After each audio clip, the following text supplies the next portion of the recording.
నమస్తే, welcome to Rudra TV. Mahanati Savitri జీవితం తెరిచిన పుస్తకం. ఆమె గురించి ఎంతో మంది కథలుగా చెప్పారు, చెబుతూనే ఉన్నారు. మహానటి పేరుతో సినిమా కూడా తీశారు.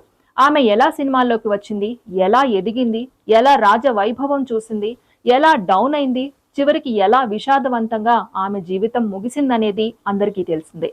కానీ తోడే కొద్దీ కొత్త విషయాలు వస్తూనే ఉన్నాయి. ఆమెతో పని చేసిన వాళ్ళు ఏదో ఒక కొత్త విషయం చెబుతూనే ఉన్నారు. అందులో భాగంగా ఓ కొత్త విషయం ఇప్పుడు బయటకు వచ్చింది. దాని గురించి ఇప్పుడు తెలుసుకుందాం.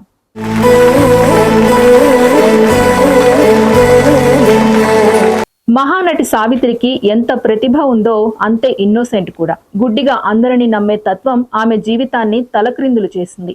మొండి పట్టుదల కూడా జీవితంలో పెద్ద దెబ్బ కొట్టింది. భర్త జమినీ గణేశన్ తనని మోసం చేయడం విషయంలో ఆమె తట్టుకోలేకపోయింది. దర్శకురాలిగా మారి, నిర్మాతగా మారి బాగా నష్టపోయింది. కొందరు రాజకీయ నాయకుల కుట్రలకు బలైంది.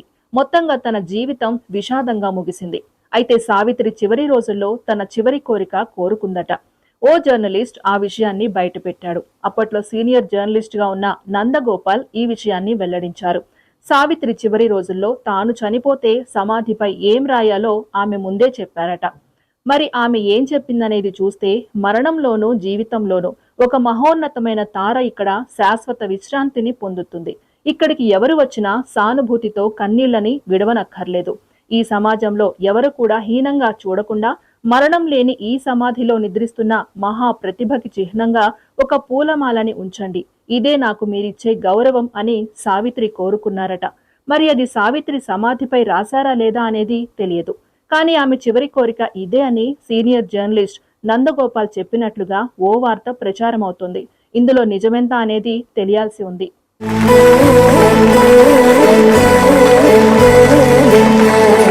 సావిత్రి మద్యానికి బానిసై అతిగా మద్యం తీసుకోవడం వల్ల కోమాలోకి వెళ్లి మరణించిన విషయం తెలిసిందే. తన ఆరోగ్యం విషయంలో ముందే వైద్యులు హెచ్చరించినా డిప్రెషన్ ఆవేశంతో మళ్లీ తాగింది. దీంతో రెండవసారి ఏకంగా కోమాలోకి వెళ్ళింది. కొన్ని రోజుల పాటు కోమాలోనే ఉండి తుది శ్వాస విడిచింది. సావిత్రి చనిపోయినప్పుడు పెద్ద సెలబ్రిటీలు ఎవరు ఆమెను కడసారి చూసేందుకు వెళ్లకపోవడం విచారకరం.